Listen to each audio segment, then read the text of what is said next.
Hey, this is Gordon, aka Graybeard Runs from the Quotely podcast, and you're listening to the Script Notes Show.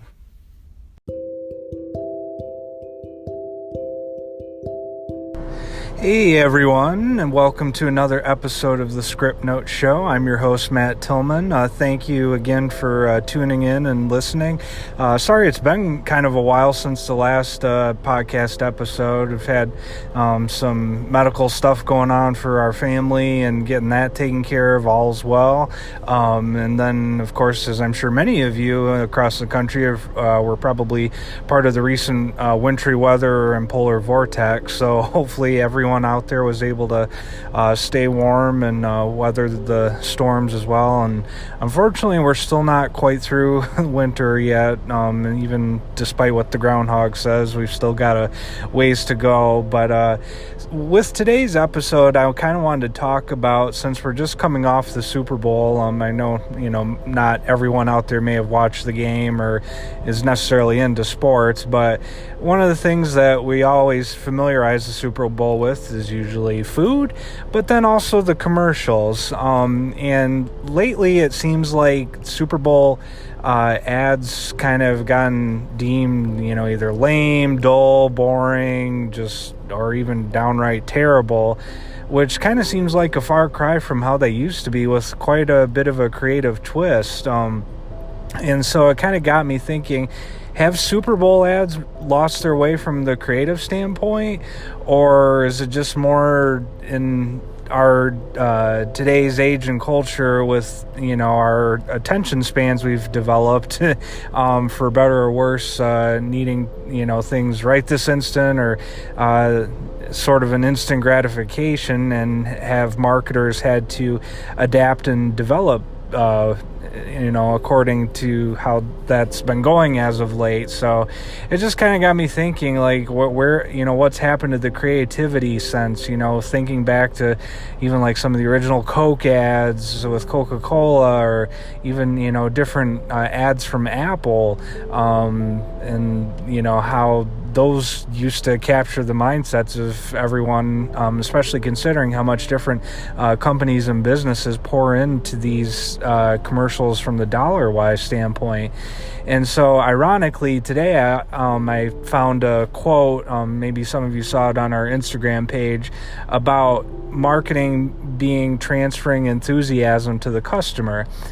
And so I thought that was kind of interesting, like, if a customer's not enthusiastic about a product, and if the marketer's not even enthusiastic either, what makes a company think the customer's even going to buy that product? So, I was kind of wondering what everybody out there listening thought about that, as far as marketing transferring enthusiasm to the customer.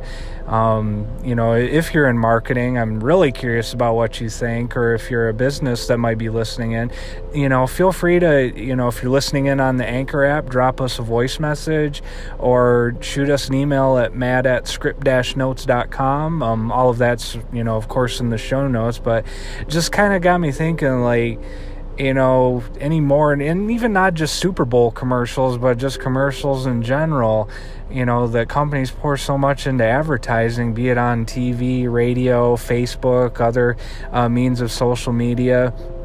What gets you as a customer excited about a product or a business?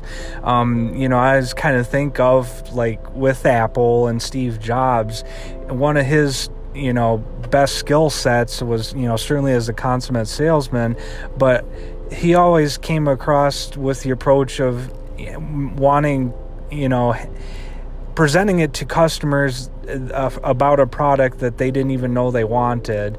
And, especially like the iPod, and at its time, who would have thought you'd be able to have thousands of songs and a little portable device that would fit easily into your pocket, and things like that.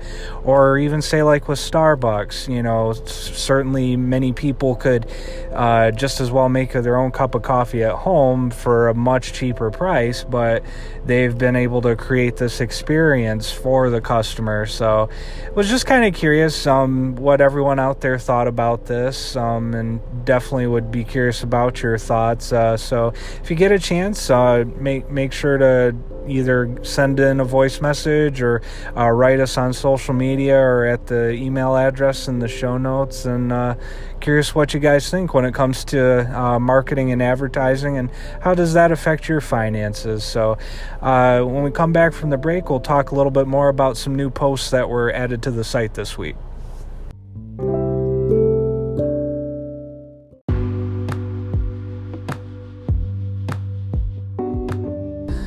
Welcome back. So as mentioned before the break, this week was able to kind of get back into the swing of things with the website as well at scriptnotes.com, at script-notes.com. One post that thought was probably pretty good to share, that hopefully by now for many living in the cold weather states that you already took the appropriate measures to make sure your vehicle is in tip-top shape and winterized for this winter.